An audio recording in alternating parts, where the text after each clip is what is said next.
Suasana di dalam ruang pesta begitu pekat oleh aroma parfum mahal, denting gelas anggur yang saling beradu, dan sapaan basa-basi demi keuntungan mutual di antara kalangan kelas atas. Malam ini adalah malam peluncuran proyek properti bernilai triliunan rupiah milik Nusantara Jaya Group, sebuah acara yang diimpikan oleh setiap pebisnis untuk bisa hadiri. Kirana berdiri di depan cermin besar di lobi, merapikan gaun malam hitam pekat yang memeluk lekuk tubuhnya dengan sempurna. 3 bulan lalu, bayangan di cermin itu adalah seorang wanita dengan rambut kusut, mata cekung karena kurang tidur menunggu pintu dibukakan, dan kulit kusam karena stres memikirkan biaya hidup sehari-hari.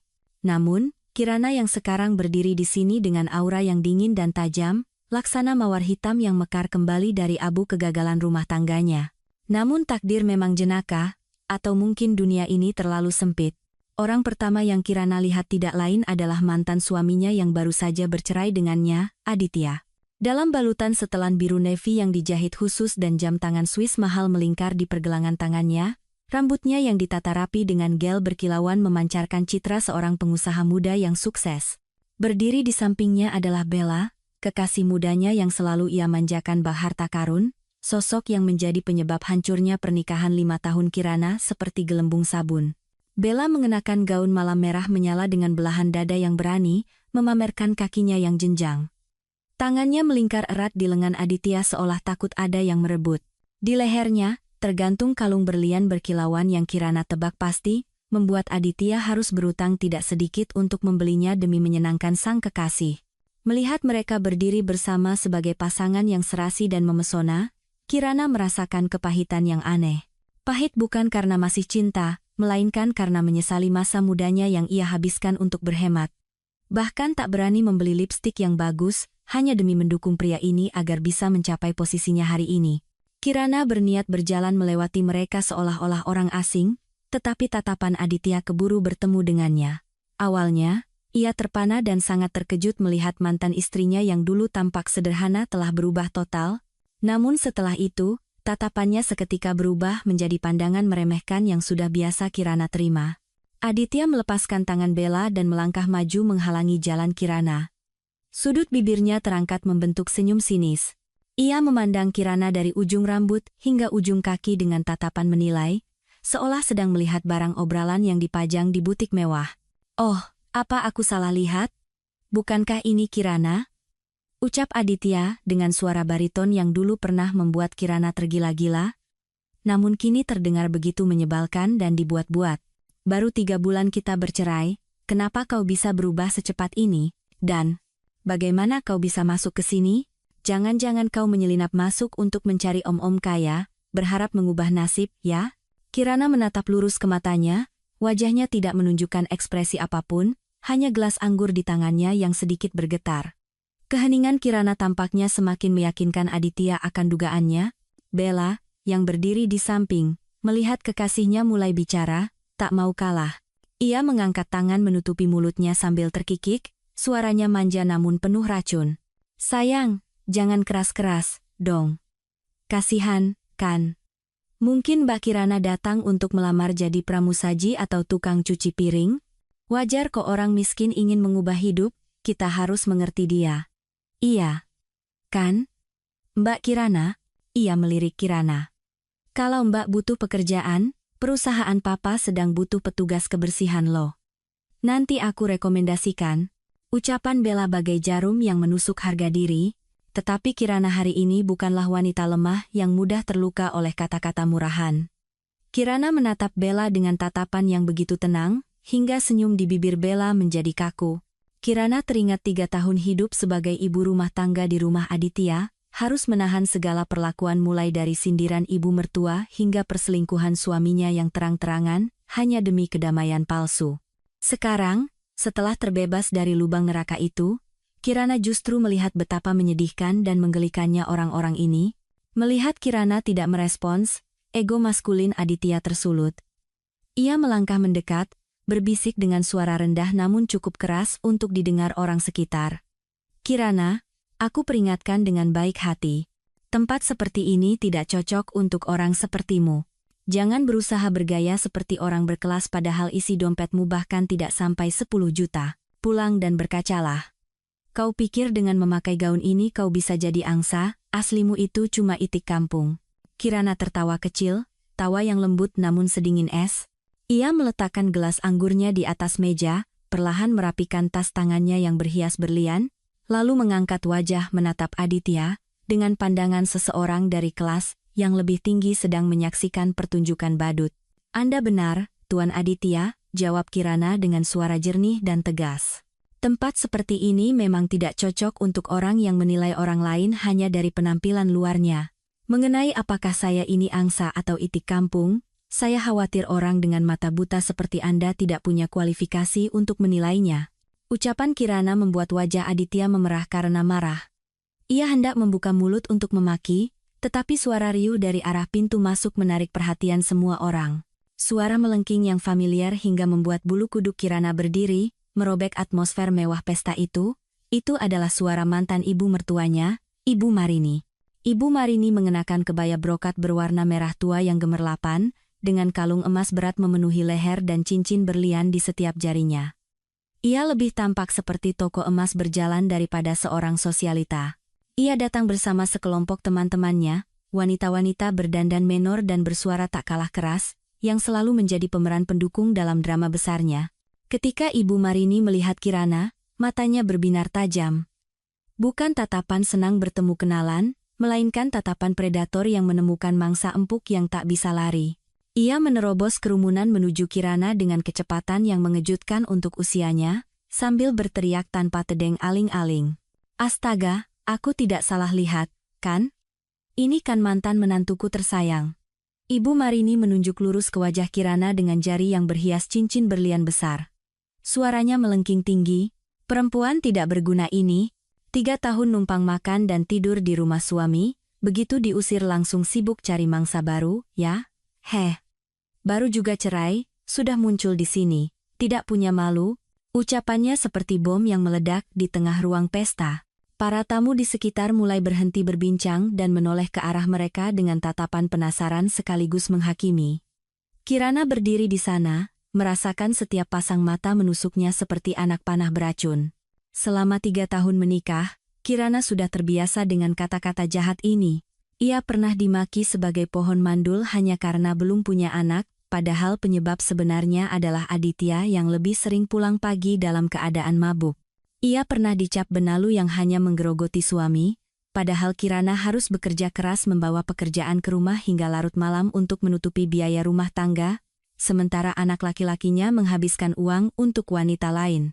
Aditya berdiri di samping ibunya. Melihat sang ibu membuat keributan, ia tidak mencegah, malah bersedekap dengan wajah puas. Ia mungkin ingin menggunakan tangan ibunya untuk memberi pelajaran pada Kirana yang berani melawannya. Bella berpura-pura malu dan bersandar di bahu Aditya, tetapi matanya berbinar gembira melihat Kirana dipermalukan di depan umum. Kirana tetap bersikap tenang. Ia menyesap sedikit anggurnya, matanya menatap Ibu Marini seolah sedang menonton pertunjukan komedi murahan, keheningan dan sikap acuh tak acuh, Kirana justru membuat Ibu Marini semakin murka. Ia merasa Kirana sedang menantangnya, meremehkan kekuasaannya sebagai mantan ibu mertua yang pernah ditakuti. Wajahnya memerah padam, urat lehernya menonjol. Ia berteriak lebih keras agar semua orang di pesta itu bisa mendengar dengan jelas. Lihat semua. Lihat wajah tak tahu malunya ini. Kena telak sampai bisu. Kan? Perempuan rendahan seperti ini, meninggalkan suami, meninggalkan keluarga, hanya untuk mengejar kemewahan. Bagaimana dia bisa masuk ke sini? Apa dia menukar tubuhnya dengan undangan dari Satpam? Kenapa kalian membiarkan pelacur murahan seperti ini masuk dan mencemari acara triliunan kita? Kata pelacur terdengar begitu menyakitkan, bagai tamparan keras pada harga diri Kirana. Kerumunan mulai berbisik-bisik semakin kencang. Ada yang menggelengkan kepala dengan jijik, ada yang menatap Kirana dengan pandangan menghina. Mereka tidak tahu siapa Kirana. Mereka percaya pada apa yang diteriakkan oleh wanita kaya raya yang bergelimang emas ini. Di mata mereka sekarang, Kirana adalah seorang penggali emas, seorang wanita bayaran yang berusaha masuk ke dunia orang kaya untuk mencari keuntungan. Bella melihat kesempatan emas, dan segera menambahkan minyak ke dalam api. Dengan suara lembut namun penuh sindiran, ia berkata, "Tante, sabar, Tante. nanti darah tingginya naik.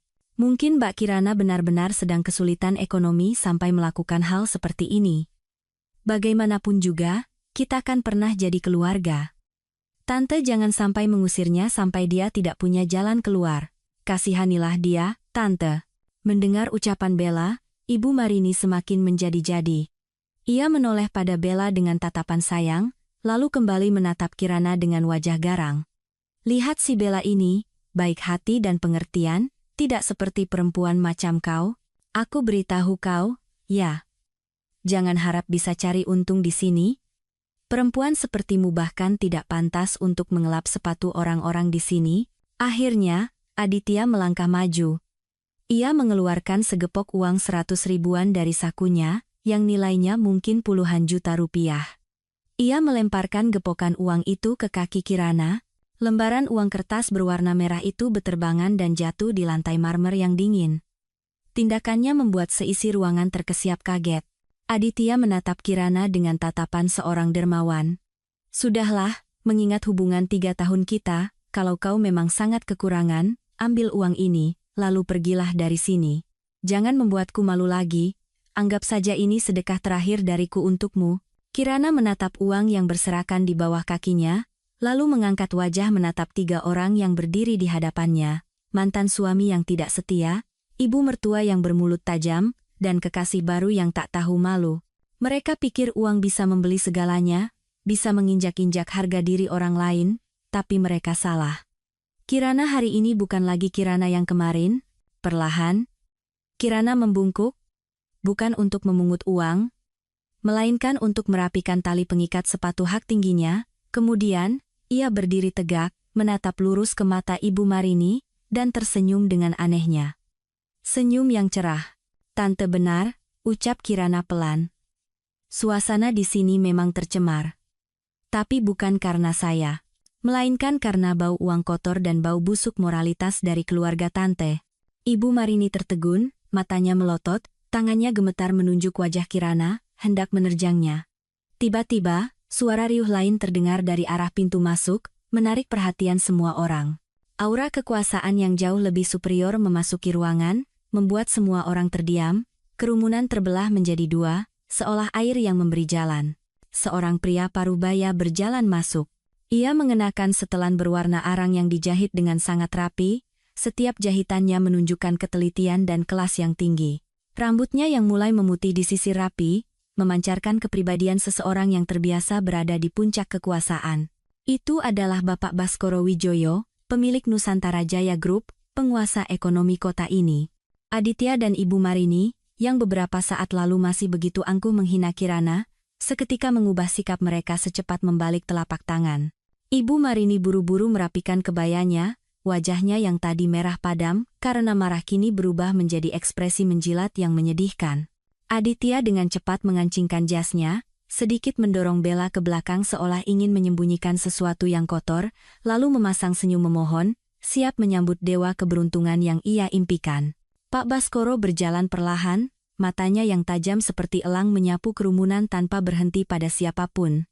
Aditya berpikir kesempatannya untuk mengubah hidup telah tiba.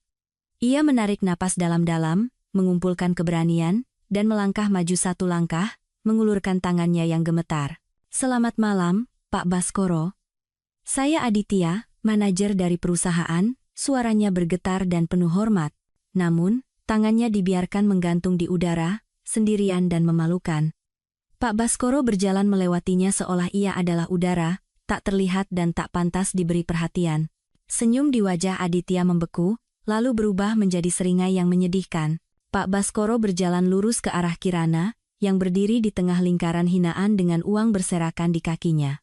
Di hadapan ratusan pasang mata yang terbelalak kaget, Kirana tersenyum tipis. Senyum yang lembut namun penuh percaya diri. Dengan alami, Kirana melangkah maju dan menggamit lengan kokoh Pak Baskoro, merasakan kehangatan dan perlindungan yang telah ia jauhi selama 3 tahun. Kirana berbalik menatap 3 orang yang berdiri mematung. Suaranya yang jernih memecah keheningan yang canggung. Ayah, kenalkan. Ini mantan suami Kirana, dan ibunya. Mereka baru saja bilang kalau Kirana ini pelacur yang harus tidur dengan om-om kaya untuk bisa masuk ke sini. Bagaimana menurut ayah? Pertanyaan Kirana. Meski ringan, memiliki kekuatan destruktif layaknya bom atom. Seluruh isi ruangan menahan napas. Suara pin jatuh pun bisa terdengar. Mulut Ibu Marini ternganga, matanya seolah mau copot dari tempatnya, wajahnya pucat pasi seolah tak berdarah, kakinya lemas. Gelas sampahnya di tangan Bella jatuh ke lantai dan pecah berkeping-keping. Suara pecahan kaca itu terdengar seperti suara harga diri mereka yang hancur berkeping-keping. Wajah Pak Baskoro mengeras. Tatapannya yang tadi lembut berubah menjadi dingin sedingin es yang menembus tulang. Ia menatap Aditya dan Ibu Marini dengan pandangan yang seolah bisa membekukan jiwa mereka. Pelacur, ucapnya dengan suara berat dan berwibawa. Putriku satu-satunya, pewaris Nusantara Jaya Group di masa depan, harus menjadi pelacur, kalian? Benar-benar punya nyali? Pernyataan Pak Baskoro adalah vonis mati bagi keluarga Aditya. Para tamu di sekitar mulai berbisik lagi, tapi kali ini, pandangan mereka terhadap Kirana bukan lagi hinaan, melainkan keterkejutan, kekaguman, dan ketakutan. Kirana merasakan tangan Pak Baskoro menepuk punggung tangannya dengan lembut untuk menenangkannya, namun di dalam hatinya, ada perasaan puas bercampur sedikit kesedihan. Ternyata, hati manusia begitu rapuh. Hanya dengan satu status, hitam bisa berubah menjadi putih, dan orang yang tadinya diinjak-injak bisa menjadi seorang ratu. Tim keamanan yang sigap segera muncul, memisahkan keluarga Aditya dan Bella dari area VIP, seolah memisahkan kuman dari tubuh yang sehat. Aditya berdiri di sana, wajahnya sepucat kertas. Bibirnya bergerak ingin mengatakan sesuatu, tapi tenggorokannya seolah tercekat. Ibu Marini gemetar, harus berpegangan pada Bella untuk bisa berdiri. Matanya menatap Kirana kosong, seolah melihat hantu. Pak Baskoro tidak memberi mereka kesempatan untuk menjelaskan. Ia berbalik dan memberi perintah singkat namun tegas kepada sekretarisnya. Periksa kembali semua proyek yang sedang bekerja sama dengan perusahaan orang ini. Nusantara Jaya Group tidak berbisnis dengan orang yang moralnya buruk. Kalimat itu secara resmi mengakhiri karier yang telah Aditya bangun dengan segala cara.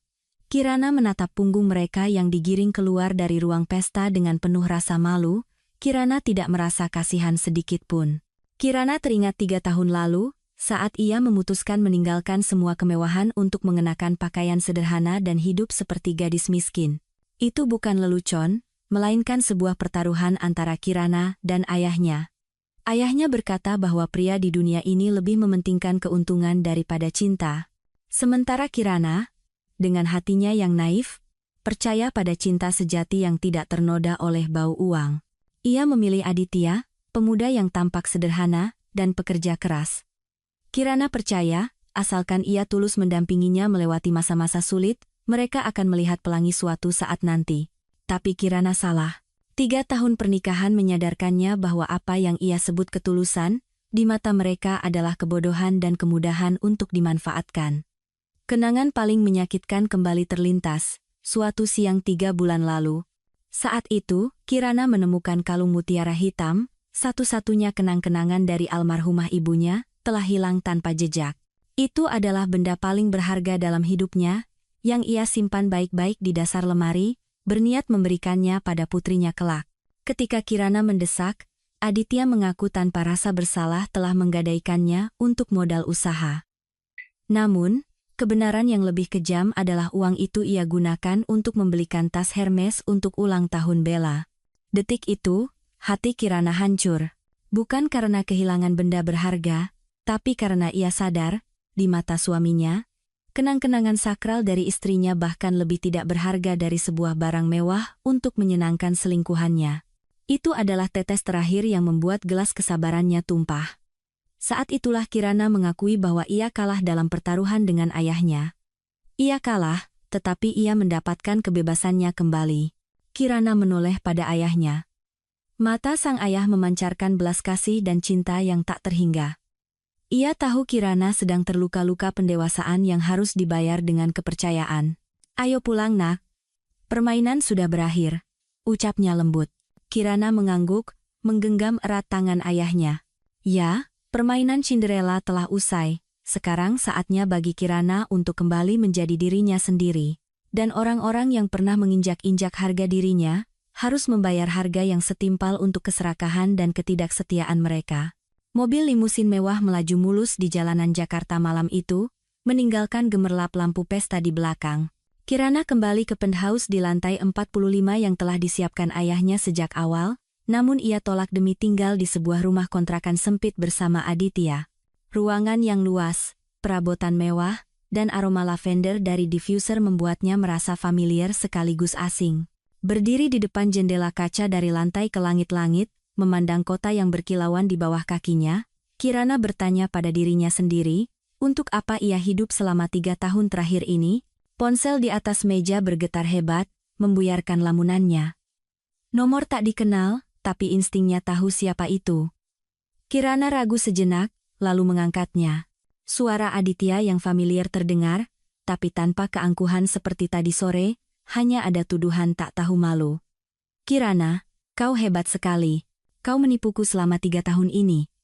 Kenapa kau tidak bilang kalau kau putri Pak Baskoro? Kalau kau bilang lebih awal, aku tidak perlu susah payah cari uang di luar, aku tidak perlu. Ia ragu sejenak, mungkin hendak berkata, tidak perlu selingkuh. Tapi menelan kembali kata-kata itu. Kirana tertawa, tawa getir yang menggema di ruangan kosong.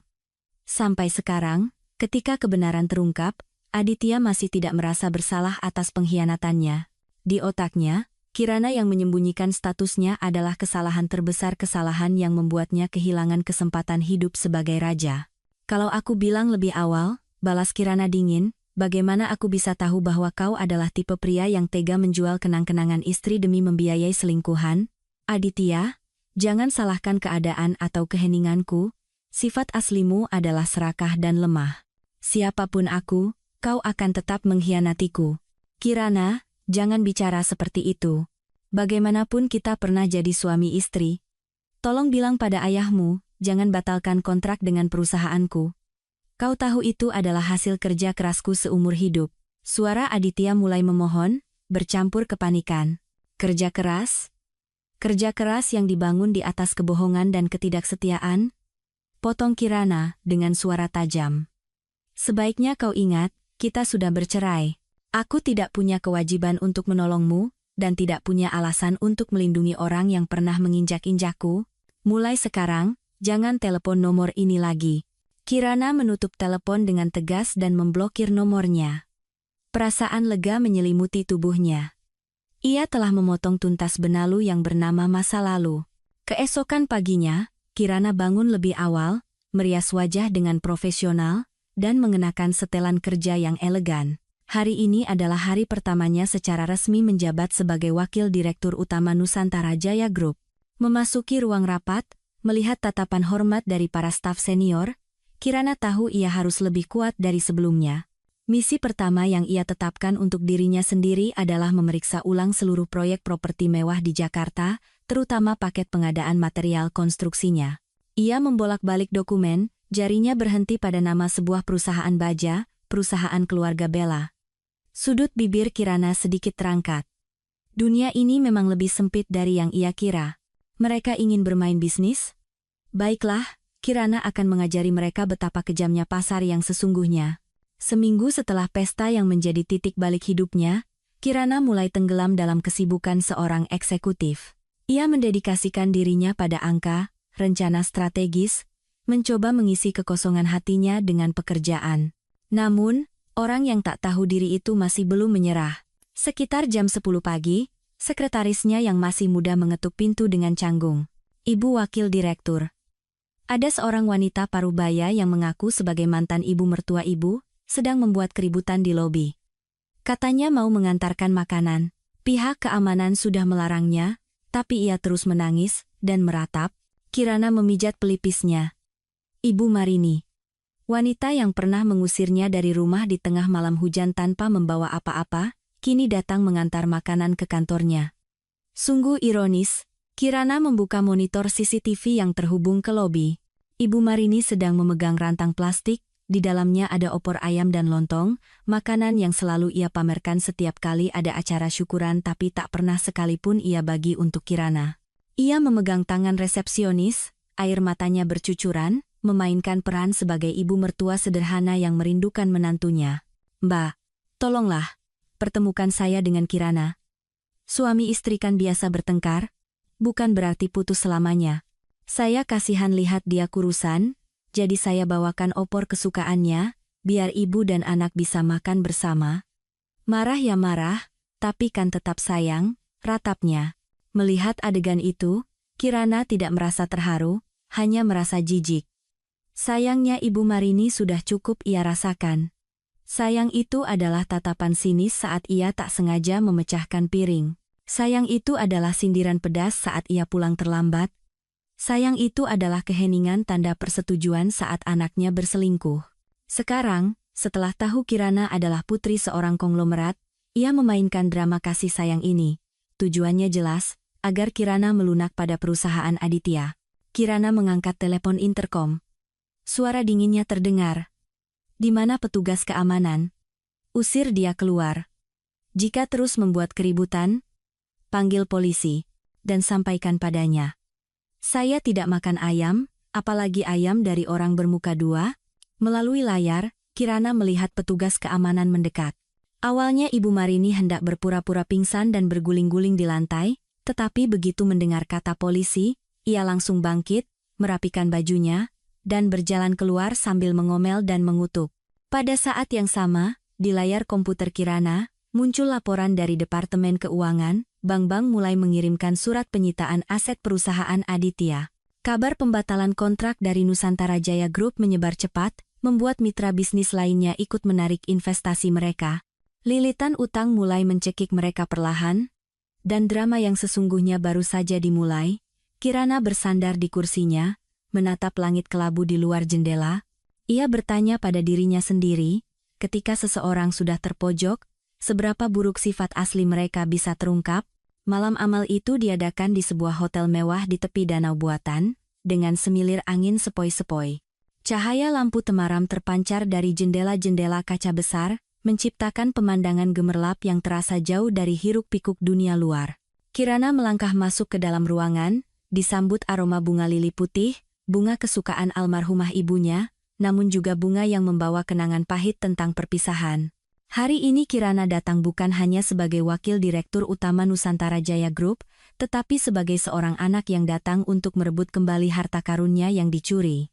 Seperti yang diduga, Aditya dan Bella juga ada di sana. Setelah kegagalan di pesta peluncuran proyek, mereka berusaha menyelamatkan sisa-sisa harga diri mereka dengan muncul di acara amal, untuk menunjukkan bahwa keuangan perusahaan mereka masih stabil. Bella mengenakan gaun malam berwarna krem dengan sulaman berlian yang rumit, mencoba memancarkan keanggunan. Namun, matanya yang jelalatan mengamati reaksi orang-orang di sekitarnya mengkhianati rasa tidak amannya. Aditya berjalan di sisinya, senyumnya kaku seolah ditempel dengan lem. Sesekali ia menyeka keringat di dahinya, padahal pendingin ruangan diatur sangat dingin. Lelang dimulai dengan perhiasan, lukisan, dan barang-barang antik bernilai sedang. Kirana duduk di kursi VIP, mengamati drama canggung mereka dalam diam. Bella sesekali mengangkat papan lelang untuk barang-barang kecil. Setiap kali menang, ia akan melirik ke arah Kirana dengan tatapan provokatif, seolah ingin mengatakan bahwa ia masih punya cukup uang untuk memainkan permainan kelas atas ini. Kirana hanya tersenyum tipis, menyesap teh krisan dengan sabar, menunggu mangsa yang sesungguhnya muncul. Kemudian, pembawa acara dengan suara dramatis mengumumkan item ke-10. Di layar besar, muncul gambar sebuah kalung mutiara hitam. Mutiara bulat sempurna berwarna hitam pekat itu terbaring anggun di atas beludru merah, jantung Kirana berdetak kencang. Itu kalung ibunya. Kalung yang dikenakan ibunya di hari pernikahan, dan benda yang digenggamnya erat sebelum menghembuskan napas terakhir, berpesan agar Kirana menjaganya baik-baik. Tapi pria yang pernah ia panggil suami, dengan teganya menggadaikannya hanya untuk kemewahan sesaat kekasihnya. Kirana menoleh ke arah Aditya, melihatnya membisikkan sesuatu pada Bella. Wajahnya tampak sedikit tegang.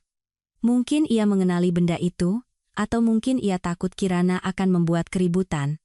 Tapi Bella berbeda, ia menatap kalung itu dengan tatapan penuh nafsu. Di mata orang kaya palsu sepertinya, nilai benda ini bukan pada makna atau sejarahnya, melainkan pada label edisi terbatas, dan aura kemewahan yang dibawanya. Kirana merapikan mikrofon kecil di kerah bajunya, menoleh pada asistennya di sebelah, dan sengaja berbicara cukup keras agar terdengar oleh Bella. Kalung ini indah sekali. Sangat cocok dengan citra calon pemimpin Nusantara Jaya Group di masa depan. Aku harus mendapatkannya, berapapun harganya. Ucapan Kirana bagai bensin yang disiramkan ke api-api keangkuhan dan jiwa kompetitif Bella. Ia segera berbalik dan merebut papan lelang dari tangan Aditya, matanya memerah karena amarah. Ia ingin membuktikan, meskipun Kirana adalah putri konglomerat, ia tidak kalah. Dialah wanita yang paling pantas dimanjakan. Pembawa acara mengetuk palu.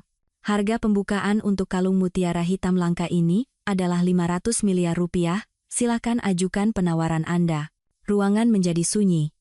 Semua mata tertuju pada tangan-tangan yang akan mengangkat papan. Kirana menarik napas dalam-dalam, menahan rasa sakit yang membuncah di hatinya melihat kenang-kenangan ibunya dinilai dengan uang. Tapi Kirana tahu, jika ingin mendapatkannya kembali dengan cara yang paling elegan, ia harus membiarkan mereka merasakan kepahitan dari keserakahan dan harga diri palsu mereka sendiri. Perlahan, Kirana mengangkat papannya.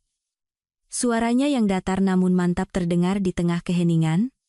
1 triliun rupiah, harga yang melonjak 2 kali lipat pada tawaran pertama membuat seisi ruangan heboh. Bisik-bisik mulai terdengar.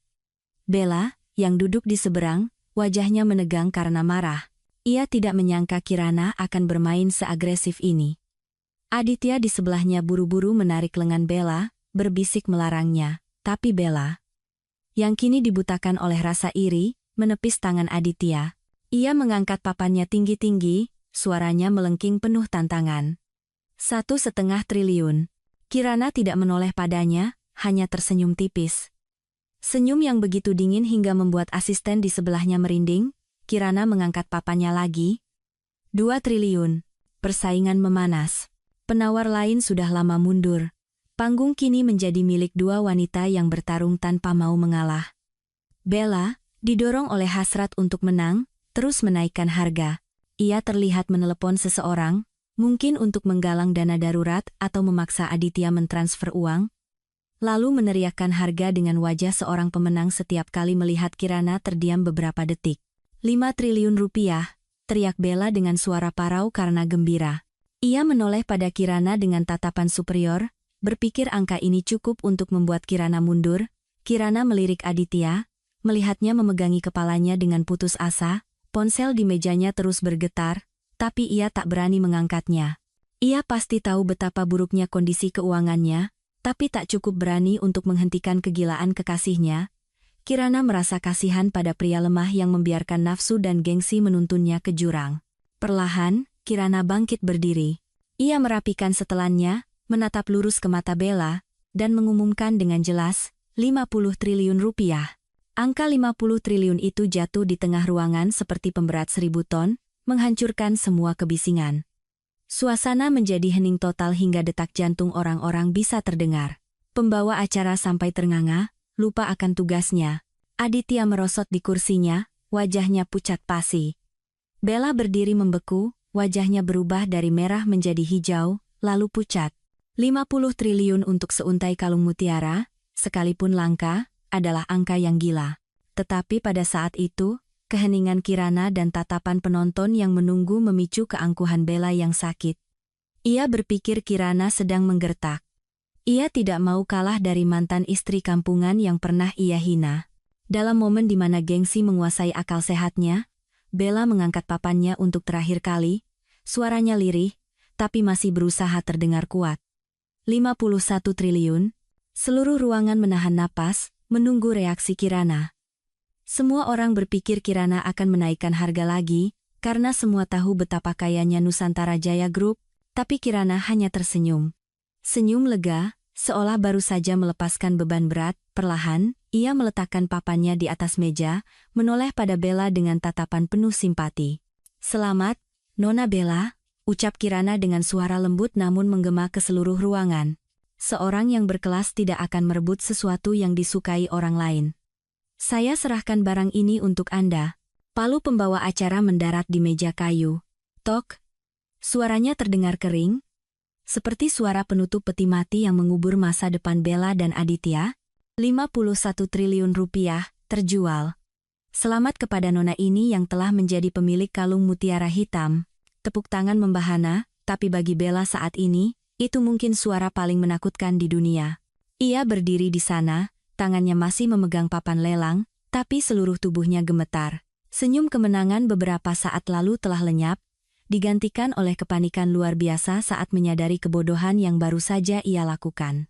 51 triliun adalah angka yang bahkan jika keluarganya menjual seluruh tanah warisan pun belum tentu terkumpul. Staf dari panitia lelang segera menghampiri meja Bella dan Aditya dengan mesin EDC di tangan. Aturan lelang sangat ketat, pemenang harus membayar uang muka 20% saat itu juga, dan melunasi sisanya dalam waktu 24 jam. Kirana duduk di ruang VIP, menyesap teh hangat sambil menyaksikan drama tragis komis yang terjadi melalui kaca satu arah. Bella menoleh meminta pertolongan Aditya, tangannya mencengkeram jasnya. Aditya pucat pasi, keringat membanjiri wajahnya. Ia mengeluarkan kartu kredit Black Card yang biasa ia pamerkan, tapi setiap kartu yang digesek hanya mengeluarkan bunyi bip penolakan yang memalukan. "Maaf, Pak. Kartu ini diblokir," kata petugas dengan sopan, tapi cukup keras untuk didengar meja sebelah. Aditya tergagap, mencoba menjelaskan bahwa itu kesalahan sistem bank. Tapi semua orang tahu, rekeningnya sudah dibekukan total setelah Nusantara Jaya Group mengumumkan pemutusan kerjasama. Bisik-bisik mulai terdengar, dari kasakusuk menjadi kritik terbuka. Orang kaya palsu, ya? Tidak punya uang tapi nekat ikut lelang, bikin malu saja. Kata-kata itu menusuk harga diri Bella yang rapuh. Ia menangis terseduh-seduh, menyalahkan Aditya yang tidak berguna, lalu memohon pada panitia untuk memberinya keringanan. Tapi aturan adalah aturan, terutama di tempat semewah ini. Akhirnya, agar tidak diserahkan ke polisi atas tuduhan penipuan, Aditya terpaksa menandatangani surat perjanjian utang dengan denda yang mencekik. Sementara itu, Bella harus menelepon ke rumah, memaksa orang tuanya menjual tanah warisan untuk membayar denda pelanggaran kontrak. Kirana melihat Bella menjerit-jerit di telepon, mendengar suara tangisan pilu ibunya di ujung sana. Kirana tidak merasa puas, hanya merasa sedih yang mendalam. Harga diri palsu seorang anak, pada akhirnya harus dibayar oleh orang tua yang sudah renta di kampung. Kirana bangkit, merapikan brosnya, dan berjalan keluar. Saat melewati mereka, Kirana tidak berhenti, tidak mengucapkan sepatah kata pun. Keheningan dan tatapan acuh tak acuhnya saat ini adalah hukuman yang paling kejam. Kalung ibunya masih di dalam etalase kaca. Tapi Kirana tahu, cepat atau lambat, benda itu akan kembali padanya, saat orang-orang itu sudah bangkrut total. Keesokan paginya, sementara skandal lelang masih hangat diperbincangkan di dunia maya, badai yang lebih besar menghantam Aditya dan keluarga Bella. Kirana duduk di kantornya yang luas di lantai teratas gedung Nusantara Jaya Group. Di hadapannya, ada sebuah map tebal berisi dokumen yang diam-diam ia kumpulkan selama 3 bulan terakhir. Itu bukan sekadar kertas, itu adalah vonis mati bagi bisnis curang mereka. Selama menjadi istri Aditya, meskipun dihina sebagai benalu, Kirana diam-diam mengamati dan mencatat. Ia tahu persis bahwa perusahaan material bangunan milik keluarga Bella, pemasok utama baja untuk proyek Aditya, telah berkali-kali menukar material. Mereka memasukkan baja berkualitas rendah dari pemasok ilegal, lalu memberinya label standar untuk mengambil keuntungan besar. Uang itulah yang mereka gunakan untuk membeli mobil mewah, tas bermerek, dan gaya hidup foya-foya, sementara nyawa ribuan penghuni apartemen di masa depan dipertaruhkan. Kirana menekan tombol kirim pada emailnya, melampirkan semua bukti, faktur impor palsu, dan bahkan rekaman suara percakapan antara Aditya dan ayah Bella tentang pembagian keuntungan dari pengurangan material. Email itu dikirim langsung ke kotak masuk Dinas Pengawasan Bangunan dan Surat Kabar Ekonomi terbesar di negeri ini. Kirana tidak menggunakan nama pribadinya, melainkan sebagai warga peduli yang tidak bisa tinggal diam melihat kejahatan. Hanya dalam beberapa jam, berita itu meledak. Pembangunan proyek apartemen mewah dihentikan karena menggunakan baja di bawah standar. Manajer proyek dan pemasok dipanggil untuk penyelidikan. Judul berita berwarna merah itu terpampang di semua portal berita online. Saham, perusahaan Aditya, yang sudah anjlok setelah Nusantara Jaya menarik diri, kini terjun bebas. Kirana melihat dari jendela kantornya, sekelompok investor dan mantan mitra bisnis Aditya berkerumun di depan gerbang perusahaannya. Wajah mereka penuh amarah, membawa spanduk menuntut ganti rugi. Telepon Aditya mungkin terus berdering, atau mungkin sudah ia matikan untuk lari dari kenyataan, Kirana membayangkan Aditya sedang duduk di ruangan gelap, meratapi kerajaannya yang dibangun dari kebohongan hancur di depan mata. Ibu Marini, yang dulu bangga memamerkan kesuksesan anaknya, mungkin kini sedang dirawat di rumah sakit karena tekanan darah tinggi. Dan Bella, kekasih mungilnya, mungkin sedang sibuk menyembunyikan aset atau mencari cara menyalahkan Aditya untuk menyelamatkan diri. Di dunia orang-orang yang hidup untuk uang, saat keuntungan habis, hubungan pun lenyap seperti buih.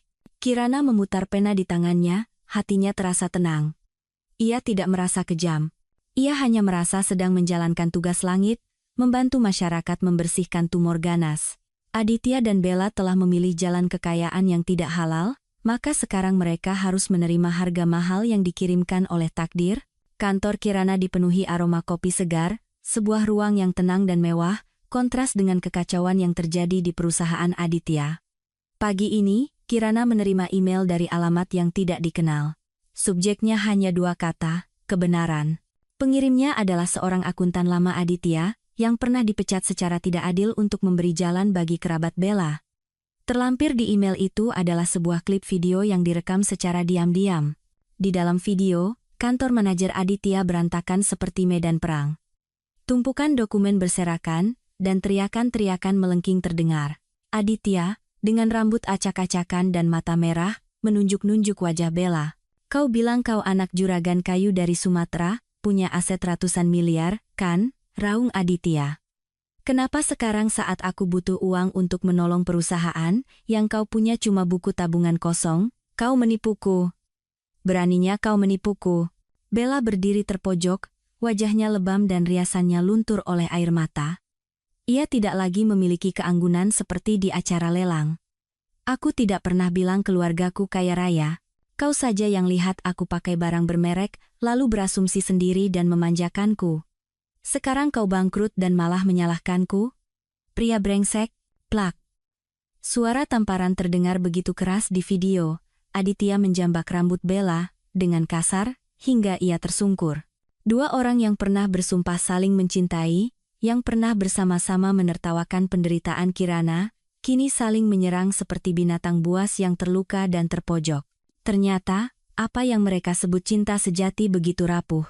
Di video, Bella meronta. Ia meraih vas keramik di meja, hendak melemparkannya, tapi ia berhenti. Ia menatap Aditya dengan mata penuh dendam. Kau berani menamparku? Bagus, Aditya. Jangan pikir aku tidak tahu kau menggelapkan uang proyek dan menghindari pajak selama bertahun-tahun. Kalau kau macam-macam, aku akan bongkar semuanya biar kau dan perusahaan busukmu ini hancur bersama-sama. Aditya membeku. Wajahnya berubah dari marah menjadi ketakutan yang luar biasa. Ia tahu Bella memegang rahasia berbahayanya, rahasia yang cukup untuk mengirimnya ke penjara. Kirana menutup video itu. Ia bersandar di kursinya, hatinya terasa hampa. Ia tidak merasakan kepuasan seperti yang ia bayangkan. Ia hanya merasa sedih. Ternyata, ia pernah mendedikasikan seluruh masa mudanya untuk mencintai dan berkorban bagi pria yang tidak hanya tidak setia, tetapi juga bodoh dan kejam. Ponsel Kirana bergetar. Pesan dari akuntan lama itu masuk lagi. Ibu Kirana, saya masih punya banyak bukti lain tentang penggelapan pajaknya. Jika ibu mau, akan saya berikan semua. Saya hanya ingin melihat dia menerima ganjaran atas perbuatannya. Kirana membalas singkat, terima kasih. Sekutu tak terduga telah terbentuk. Kirana tahu, ini adalah kartu truf terakhir yang akan mengirim Aditya dan Bella ke jalan buntu, di mana hukum dan nurani akan menghakimi mereka. Hujan deras tiba-tiba turun di Jakarta sore itu. Kirana mengemudikan mobilnya kembali ke rumah mewah di tepi danau, tempat ia kini tinggal bersama ayahnya. Saat tiba di gerbang, lampu mobil menembus tirai hujan. Kirana melihat sesosok tubuh berdiri gemetar, basah kuyup, menghalangi jalan masuk. Itu Aditya. Melihat mobil Kirana, ia langsung berlari dan berlutut di tengah genangan air, kedua tangannya terangkat seolah memohon belas kasihan. Kirana duduk di dalam mobil, pintu terkunci rapat, menyaksikan drama murahan itu.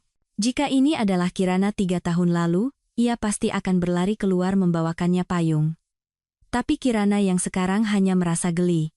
Seseorang yang begitu menjaga gengsi seperti Aditya, mau berlutut seperti ini, pasti ada tujuannya. Kirana melirik kaca spion, melihat kilatan lampu kamera dari semak-semak di seberang jalan. Aha, jadi begitu. Dia tidak datang untuk meminta maaf. Dia datang untuk memainkan drama suami yang bertobat, dengan Kirana sebagai tokoh antagonis yang kejam. Dia ingin menggunakan media untuk menekan Kirana, atau setidaknya memulihkan citranya. Kirana, aku salah. Aku sadar sekarang. Maafkan aku, teriak Aditya di tengah hujan. Aku diguna-guna sama si Bella itu. Aku cuma cinta sama kamu. Buka pintunya. Sayang, kita mulai dari awal lagi, ya? Kirana tersenyum tipis. Ia mengangkat telepon dan menghubungi petugas keamanan kompleks. Halo. Keamanan zona A. Ada orang asing membuat keributan di depan gerbang rumah saya. Ada indikasi pengancaman. Tolong segera ditangani. Ingat, buat laporan dan ambil rekaman CCTV sebagai bukti. 5 menit kemudian, 2 petugas keamanan berbadan tegap muncul, menyeret Aditya menjauh dari gerbang. Para wartawan yang bersembunyi di semak-semak melihat situasi tidak menguntungkan dan buru-buru kabur. Drama itu berakhir dengan cepat dan memalukan. Keesokan paginya, alih-alih berita mantan suami hujan-hujanan, memohon maaf pada istri konglomerat, yang muncul di halaman depan media online, adalah judul pengusaha palsu buat onar, mengancam pebisnis wanita di rumah pribadi, ditangkap paksa petugas keamanan. Lengkap dengan foto Aditya diseret seperti penjahat, wajahnya berlumuran lumpur. Aditya telah meremehkan Kirana. Dia lupa bahwa ketika seorang wanita sudah melewati cukup banyak rasa sakit, hatinya akan menjadi sekeras baja di hadapan air mata buaya. Siang harinya, saat Kirana sedang bersiap untuk rapat penting, telepon kantornya berdering. Suara di seberang mengaku sebagai perawat dari rumah sakit, memberitahu bahwa Ibu Marini baru saja dilarikan ke UGD karena tekanan darah tinggi. Pasien sadar dan terus memanggil-manggil nama ibu. Katanya ibu adalah menantunya, harus datang membayar biaya rumah sakit dan merawatnya. Beliau mengamuk di seluruh bangsal. Bu, kata perawat itu dengan nada lelah. Kirana bisa mendengar suara Ibu Marini berteriak sayup-sayup. Panggil Kirana ke sini. Dia menantuku. Dia harus tanggung jawab. Dia kaya raya. Masa tega membiarkan ibu mertuanya terbaring begini, anak durhaka. Kirana terdiam sejenak. Ia teringat hari-hari saat Ibu Marini berpura-pura sakit untuk memaksanya berhenti bekerja dan merawatnya. Saat itu Kirana harus menyuapinya bubur, membersihkan kotorannya, dan memijatnya semalaman. Dan yang ia dapatkan sebagai balasan adalah cibiran, nasibmu ya memang begini, jadi pembantu. Kerjakan saja tugasmu dengan baik. Sekarang, saat anaknya terpuruk, ia teringat nasib pembantu yang harus merawatnya. Maaf, suster salah paham, jawab Kirana dengan suara tenang dan berjarak. Saya dan putranya sudah bercerai 3 bulan. Secara hukum dan emosional, saya bukan lagi kerabatnya. Tolong hubungi putra kandungnya, Tuan Aditya. Tapi putranya tidak bisa dihubungi, Bu. Baiklah. Saya akan mengirimkan hadiah sebagai bentuk simpati, mengingat kita pernah saling kenal, kata Kirana.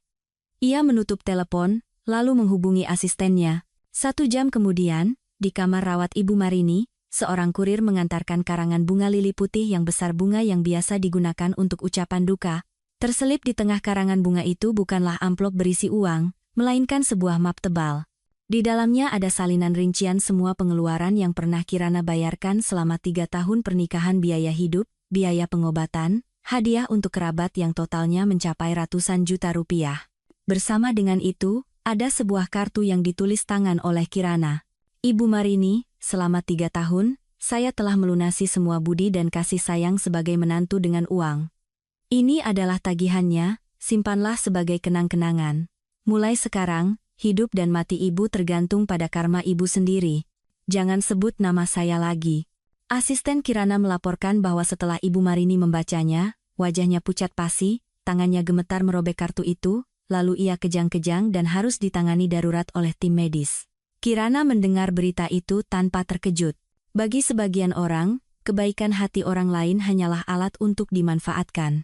Bagi Ibu Marini, kejutan ini mungkin adalah obat paling pahit, tapi juga yang paling perlu, agar ia sadar bahwa di dunia ini, tidak ada yang berkewajiban untuk selamanya memaafkan kejahatan orang lain. Di tengah badai media, Kirana harus menghadapi masalah hukum yang rumit terkait proyek mangkrak Aditya, ayahnya. Dengan pengalamannya yang luas, merekomendasikan seseorang, temui Bima. Dia pengacara dan konsultan investasi terbaik yang ayah kenal. Masih muda, tapi kemampuannya luar biasa. Dan yang terpenting, hatinya baik. Kirana bertemu Bima di sebuah kafe yang tenang. Bima sudah duduk di sana, di sampingnya tumpukan map yang tersusun rapi. Ia mengenakan kemeja biru muda, lengan bajunya digulung, memperlihatkan lengan yang kokoh. Matanya di balik kacamata berbingkai logam memancarkan kecerdasan dan ketajaman. Tidak seperti Aditya yang selalu berusaha pamer, Bima memberikan kesan seperti arus tenang di bawah permukaan dalam dan dapat diandalkan. Selamat siang, Bu Kirana. Saya sudah mempelajari berkas perusahaan Aditya. Situasinya lebih buruk dari yang Anda kira, tapi bukan berarti tidak ada jalan keluar. Bima langsung ke pokok permasalahan. Ia menyodorkan sebuah map. Di dalamnya, ada bukti-bukti terperinci tentang penggelapan pajak, pendirian perusahaan cangkang untuk pencucian uang, dan kontrak-kontrak bermasalah yang Aditya buat selama 2 tahun terakhir. Analisis hukumnya tajam dan akurat. Bagaimana Anda bisa mengumpulkan semua ini dalam waktu sesingkat itu? Tanya Kirana, terkejut. Bima tersenyum, senyum yang lembut, kontras dengan ketegasannya dalam bekerja. Saat menghadapi kejahatan, kecepatan dan ketepatan adalah senjata utama. Saya tidak suka melihat orang baik ditindas. Ia berhenti sejenak, tatapannya melembut. Selain itu, saya sudah mengikuti kisah Anda. Ketegaran Anda membuat saya sangat kagum. Ucapan itu membuat pipi Kirana sedikit memerah. Sudah lama sekali ia tidak menerima pujian tulus dari seorang pria. Bukan karena kecantikan atau status, tapi karena dirinya sendiri. Membandingkan Bima dengan Aditya, Kirana sadar bahwa di dunia ini masih ada pria baik. Hanya saja, dulu ia terlalu buta untuk melihat. Pertemuan mereka berlangsung lebih lama dari yang diperkirakan. Mereka tidak hanya bicara soal pekerjaan, tapi juga tentang pandangan hidup, keadilan, dan hukum karma. Saat mereka berpisah, Bima memberikan sebuah pulpen tua namun terawat baik pada Kirana. Ini pulpen keberuntungan saya. Semoga bisa membantu Anda menandatangani keputusan paling bijak untuk mengakhiri mimpi buruk ini. Percayalah, Anda tidak sendirian dalam pertarungan ini. Sementara Aditya dan Bella menghadapi krisis, suatu pagi dunia maya dihebohkan oleh siaran langsung yang penuh air mata.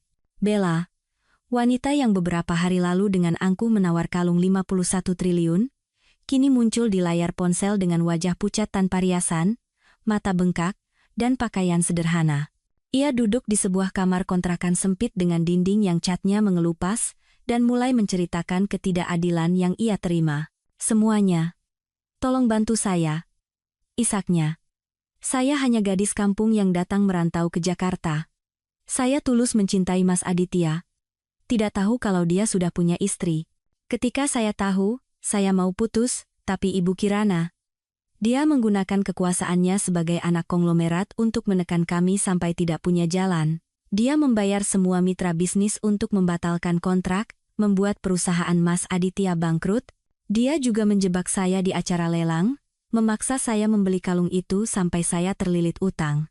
Saya salah karena cinta buta, tapi apa saya pantas ditekan sampai seperti ini? Apa orang kaya berhak menginjak-injak hidup orang miskin? Opini publik, yang mudah dipengaruhi oleh drama, mulai berbalik arah. Komentar-komentar jahat yang ditujukan pada Kirana bermunculan. Mereka menyebut Kirana arogan dan tidak manusiawi. Kirana duduk di kantornya, memandangi layar dengan tenang. Bima, yang duduk di seberangnya, bertanya, Anda akan diam saja? Momen emas untuk membalas adalah sekarang, saat perhatian publik mencapai puncaknya. Kirana tersenyum tipis. Tunggu 24 jam lagi. Biarkan dia memainkan perannya sebagai korban sampai sempurna. Biarkan simpati publik mencapai puncaknya. Dengan begitu, saat dia jatuh, jatuhnya akan lebih menyakitkan. 24 jam kemudian, saat Bella merasa berhasil membalikkan keadaan, Kirana melepaskan pukulan telaknya. Di halaman media sosialnya, Kirana tidak menulis penjelasan panjang. Ia hanya mengunggah sebuah album foto dengan judul, Kebenaran Cinta Sejati. Foto pertama, kwitansi pembelian tas Hermes senilai ratusan juta yang Aditya berikan pada Bella. Tanggal pembeliannya sama persis dengan hari di mana Aditya menggadaikan kalung kenangan ibu Kirana. Foto kedua, tangkapan layar pesan di mana Bella memaki-maki Aditya karena telat mentransfer uang bulanan, dengan kata-kata kasar yang kontras dengan citra polosnya. Dan terakhir, video dari kamera dashboard mobil Aditya, merekam percakapan mereka merencanakan cara merebut harta Kirana sebelum bercerai. Disertai dengan keterangan singkat, orang miskin boleh kekurangan uang, tapi jangan kekurangan harga diri. Dan Anda, Nona Bella, Anda tidak miskin uang, Anda miskin moral.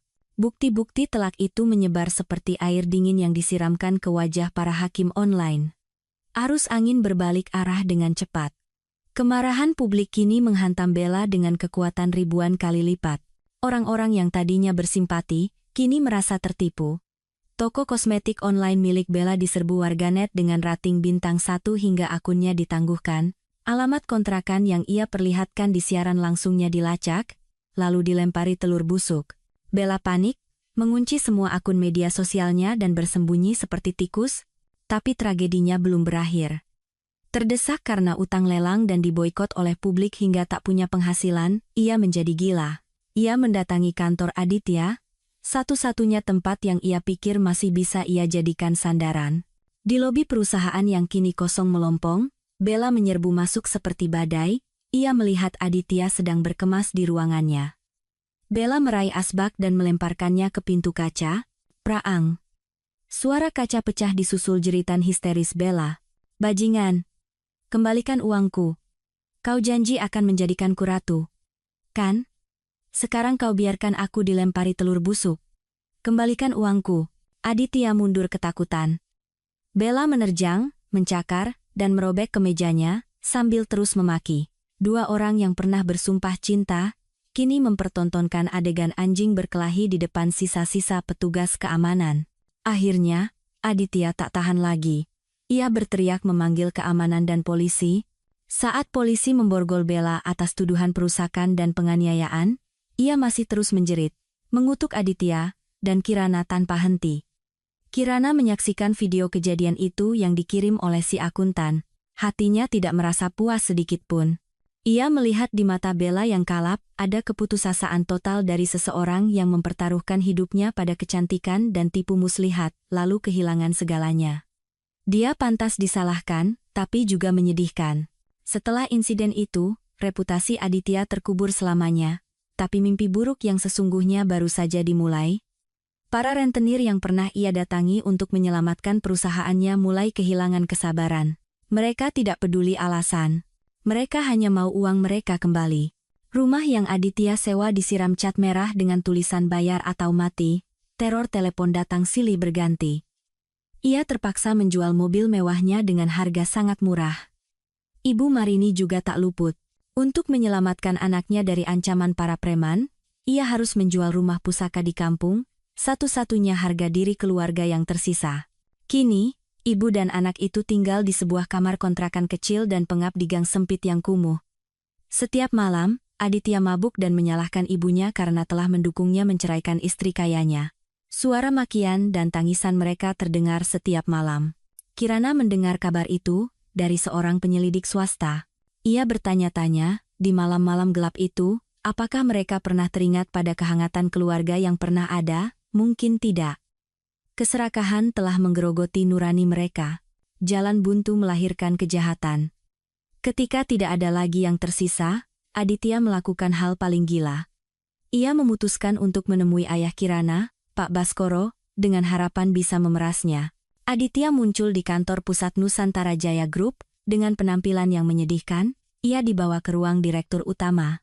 Pak Baskoro, saya datang untuk bernegosiasi, katanya dengan suara serak. Bagaimanapun, saya dan Kirana pernah menjadi suami istri. Saya tahu banyak rahasianya. Bapak pasti tidak mau publik tahu kalau putri Bapak pernah melakukan aborsi sebelum menikah dengan saya, kan? Atau tentang masa lalunya yang kelam.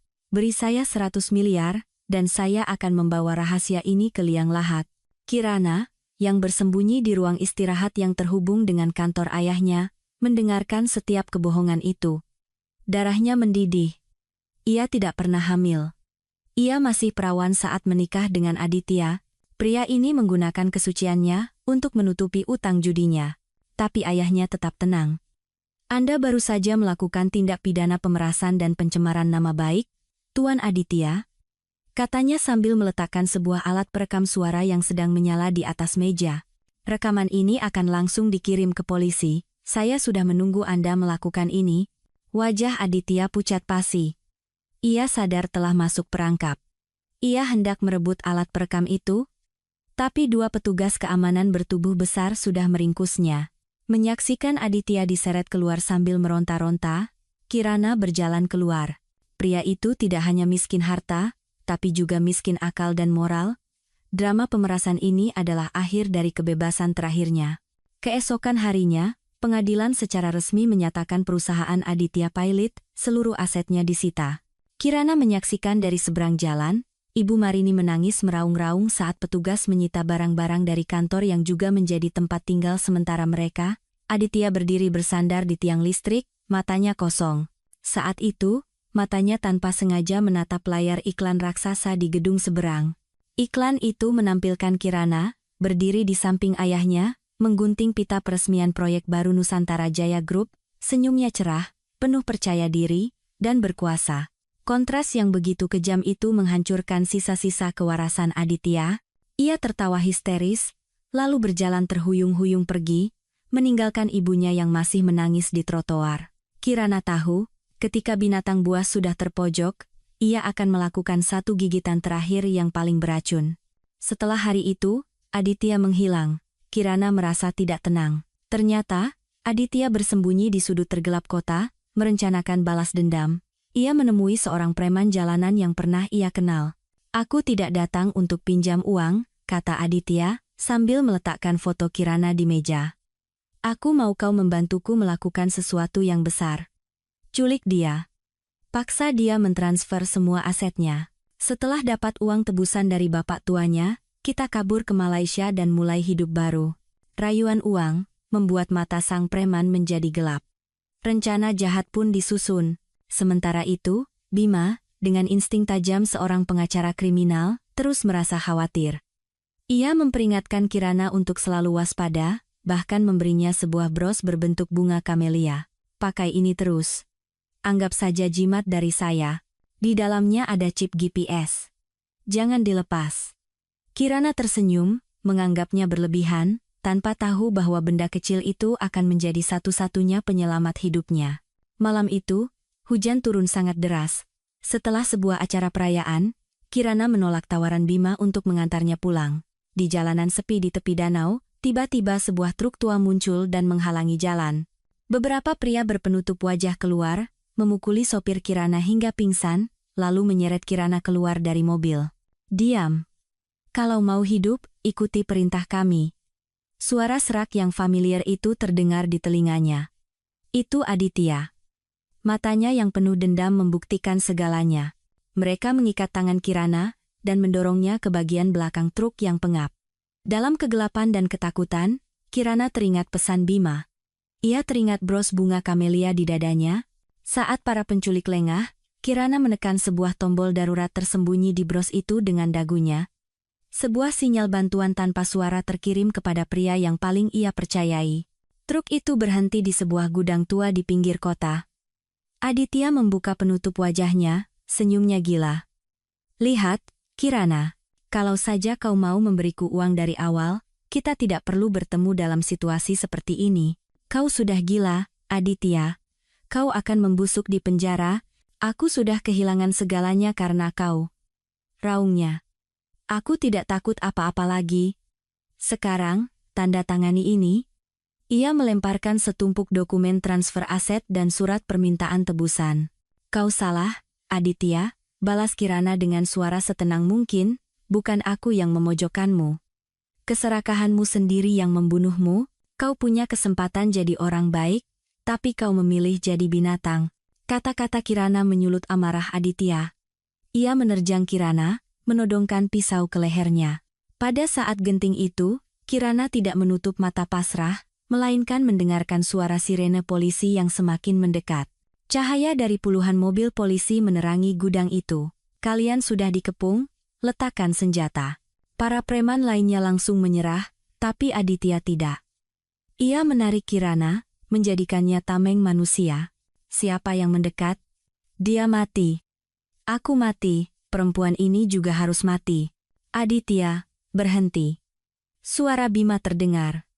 Ia maju perlahan, mengenakan rompi anti peluru, matanya penuh kekhawatiran sekaligus amarah.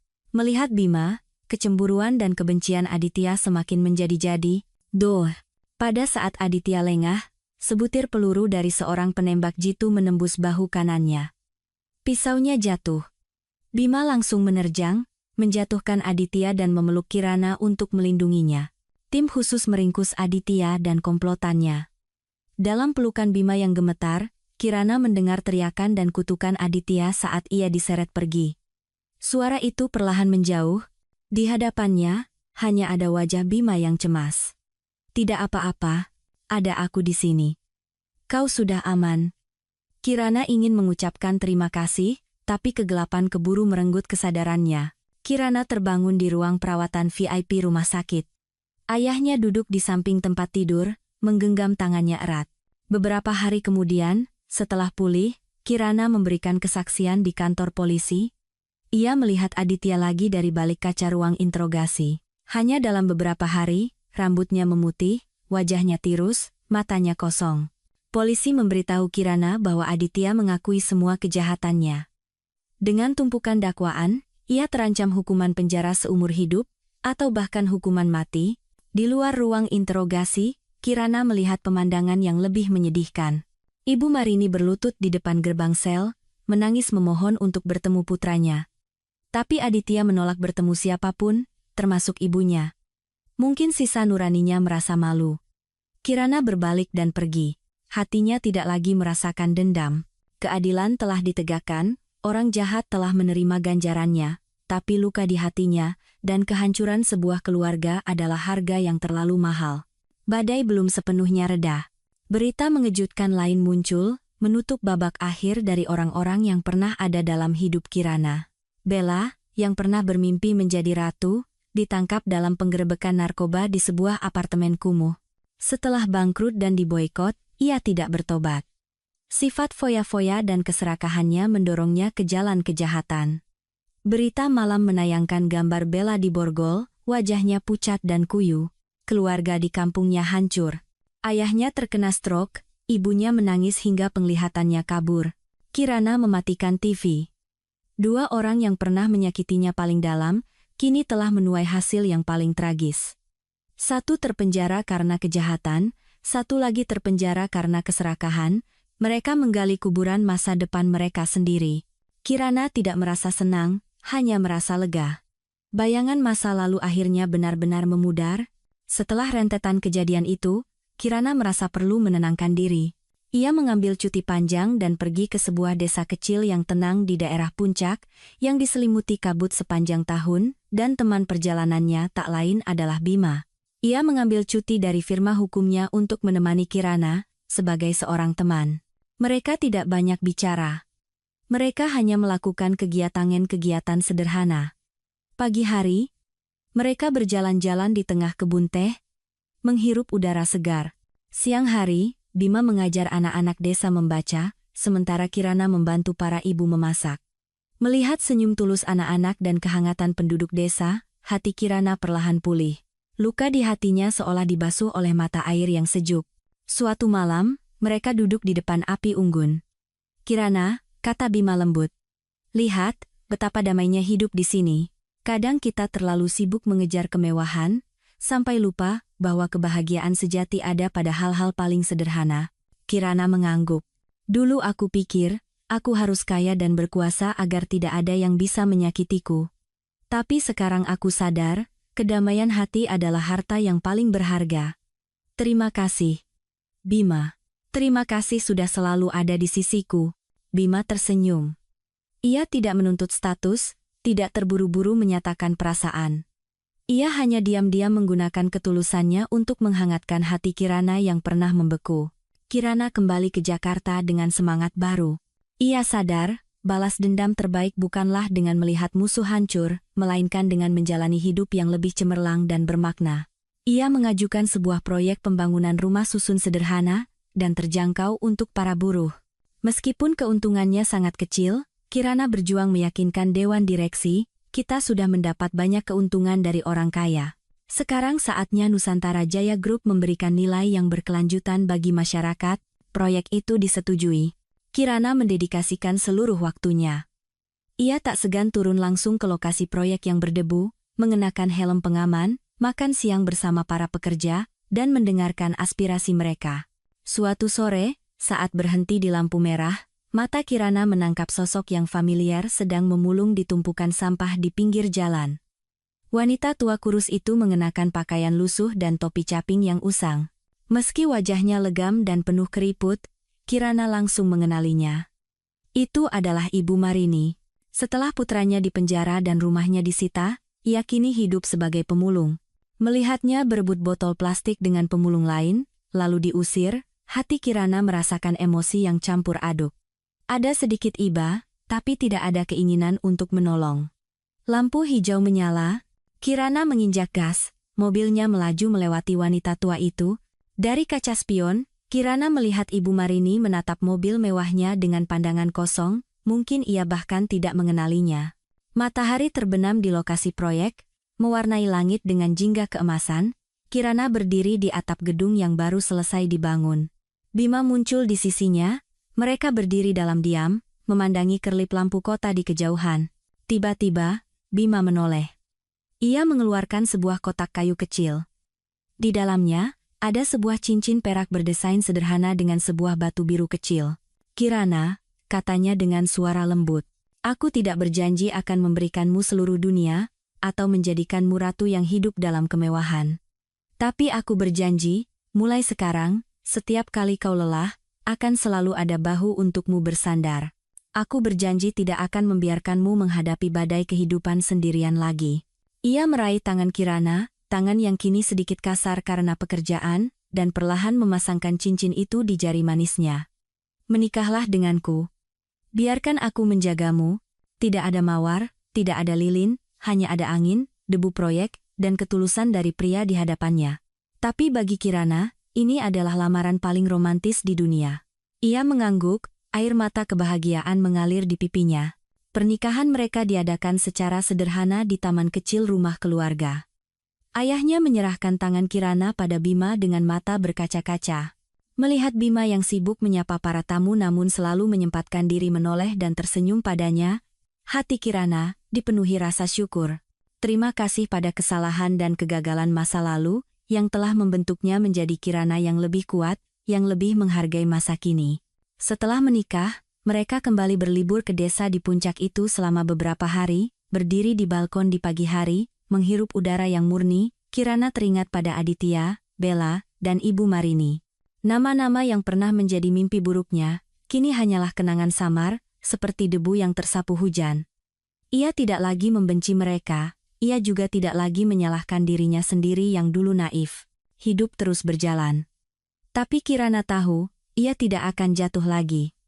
Ia punya pekerjaan yang bermakna, seorang ayah untuk dirawat, dan seorang suami yang luar biasa untuk menua bersama. Masa lalu telah tertutup, dan masa depan terbentang di hadapannya, damai dan cerah. Kirana tersenyum, hatinya seringan awan di langit.